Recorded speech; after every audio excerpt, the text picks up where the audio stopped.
Seorang warga tewas karena digigit kera liar di Pamekasan.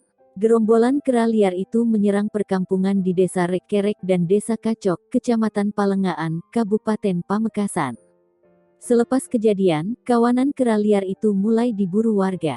Dikabarkan, akibat serangan dan gigitan kera-kera liar itu satu orang lansia tewas.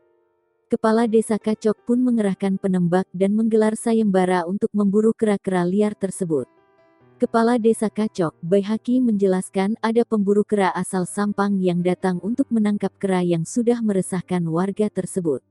Saat ini, satu kera sudah berhasil ditangkap menggunakan senapan angin.